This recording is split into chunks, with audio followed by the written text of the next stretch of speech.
ते संध्याकाळी 6 पर्यंतचे जे वीज असेल ते ग्राहकांना वापरता येईल, इतर वेळेच्यावर चार्जेस लागेल. पहिल्यांदा तर सगळ्यांनी लक्षात घेतलं पाहिजे, घरगुती वीज ग्राहकांकरता हा लागू नाही, PM सूर्यघर करता देखील लागू नाही.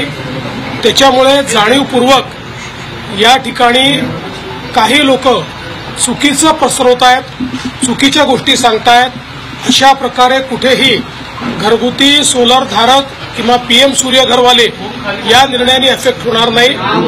या उलट काही इंडस्ट्री ज्या एक्सेस वीज आमच्याकडे आता तयार ज्यावेळेस होणार आहे त्यावेळी ते एक्सेस वीज जर ते वापरतील तर त्यातनं जो काही पैसा आहे तो राज्याच्या युटिलिटीला मिळाला पाहिजे, या दृष्टीने हे प्रपोजल तयार करण्यात आले.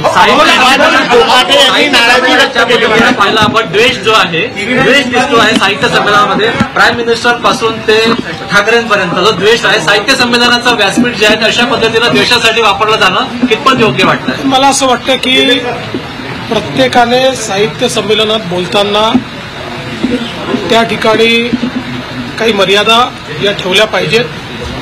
आणि विशेषतः जे साहित्यिक आहेत या साहित्यिकांना वारंवार असं वाटतं की राजकारणी हे आमच्या स्टेजवर येऊ नयेत किंवा तशा प्रकारचं त्यांचं नेहमी वक्तव्य असतं.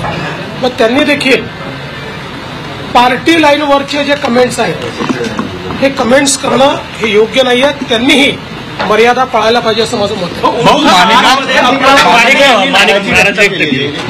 मुख्यमंत्र्यांनी 100 दिवसाचा कार्यक्रम दिला, आमच्या मनाने आम्हाला PS आणि OSD देखील नेमता येत नाही, मुख्यमंत्र्यांनी नेमले. असं आहे, पहिली गोष्ट माणिकराव कोकाटे यांना कदाचित हे माहिती नसेल, PS आणि OSD नेमण्याचा अधिकार हा मुख्यमंत्र्याचाच आहे. त्याचा प्रस्ताव मंत्री मुख्यमंत्र्याकडे पाठवतात आणि मुख्यमंत्री त्याच्यावर अंतिम निर्णय करतात. हे काही नव्याने होत नाही. मी कॅबिनेटमध्ये स्पष्टपणे सांगितलं होतं, तुम्हाला पाहिजे ती नावं पाठवा, पण त्या नावांमध्ये ज्यांची नावं फिक्सर म्हणून, ज्यांची नावं चुकीच्या कामामध्ये इन्व्हॉल्ड आहेत त्यांना मी मान्यता देणार नाही. आत्तापर्यंत माझ्याकडे 125च्या जवळपास नावं आली, त्यातली 109 नावं मी क्लिअर केलेली आहेत. उर्वरित नावं मी क्लिअर केली नाहीत, कारण कुठल्या ना कुठल्या आरोप त्यांच्यावर आहे, कुठली ना कुठली चौकशी चाललेली आहे किंवा मंत्रालयामध्ये त्यांच्याबद्दल परसेप्शन हे फिक्सरचं आहे. कोणी नाराज झालं तरीही मी अशाला मान्यता देणार नाही. ठाणे आणि कल्याणमध्ये अतिक्रमणाची मोठ्या प्रमाणात गैरप्रकार आढळून आले, नागपुरातही ते प्रकार आहे, काही चौकशी करणार का राज्य सरकार? निश्चितपणे आमचे जे राज्यमंत्री आशिष जयस्वाल जे आहेत यांनी याच्यात पुढाकार घेतलेला आहे. अल्पसंख्याक आयोगाचे अध्यक्ष प्यारेखानजी यांनी या अनियमितता शोधून काढलेल्या आहेत आणि प्रचंड मोठ्या अनियमितता आहेत. पोरांना शिक्षण मिळत नाहीये आणि काही लोक पैसे लाटतायत. त्याची संपूर्ण चौकशी करण्याचा निर्णय घेण्यात आलेला आहे. आशिष जयस्वाल त्यात लक्ष घालतायत. अतिक्रमणाची कारवाई सुरू आहे, त्या कारवाईमुळे अनेक घर बेघर होण्याची शक्यता आहे. याच्यामध्ये आमच्या असं लक्षात येत आहे की हे जे बिल्डर आहेत हे बिल्डरच कारस्थान करून अशा प्रकारे पहिल्यांदा अनियमित बांधकाम करायचं आणि मग कोणाला तरी कोर्टात पाठवायचं, हे जे काही धंदे चाललेले आहेत हे योग्य नाही आहेत. या संदर्भात उपमुख्यमंत्री एकनाथराव शिंदेजींशी देखील माझी चर्चा झाली. त्यांनी त्यातल्या फॅक्ट्स माझ्या नजरेस आणून दिलेल्या आहेत आणि या संदर्भात आम्ही कोर्टमध्ये इंटरव्हेन्शन करणार आहोत. माणिक यात्रेमध्ये मुस्लिम व्यावसायिकांना कुठेतरी व्यावसायिकांना तरी बंदी आणलेली आहे, कसं?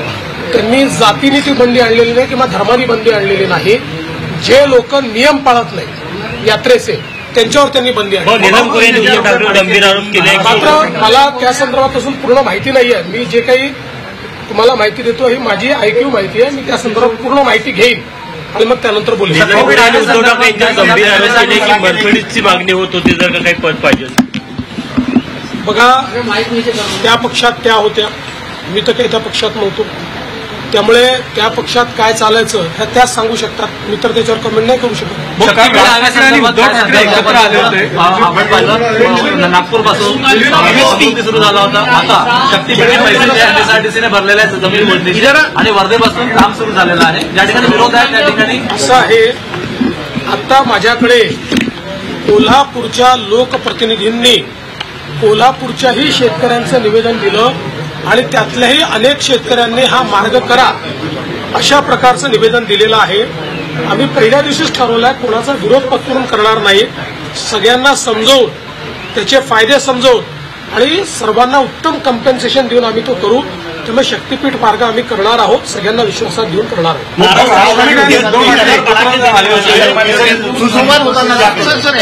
राज ठाकरे आणि उद्धव ठाकरे एका कार्यक्रमाच्या निमित्तानं एकत्रित आले होते. हे दोघं सोबत येतील अशी चर्चा पुन्हा सांगायला त्याच्यावर मी काही बोलू शकत नाही. पण राज्यामध्ये कोणीही कोणाशी सुसंवाद करत असेल तर मी त्याचं स्वागत करेन. विसंवाद असू नये, सुसंवाद असला पाहिजे. या संदर्भात कोणाचं दुमत असू शकत नाही. त्यामुळे निश्चितपणे सगळ्यांनी सुसंवाद करावा आणि आपणही सगळ्यांनी मिळून 9 वाजताच्या भोंग्याला सुसंवाद कसा करायचा हे जर शिकवलं तर राज्यातली संवादाची परिस्थिती सुधारेल. जसं 50% त्याचे दोषी ते आहेत तसे 50% तुम्ही पण दोषी. साहित्य संमेलनात बोलताना मर्यादा पाळल्या पाहिजे. साहित्य संमेलनात यावेळी मर्यादेत बोललं पाहिजे असं यावेळी मुख्यमंत्री फडणवीसांनी म्हटलेलं आहे. ठाकरेंच्या शिवसेनेत काय चाललंय ते त्यांचं सांगू शकतात असंही फडणवीसांनी यावेळी बोलताना म्हटलंय.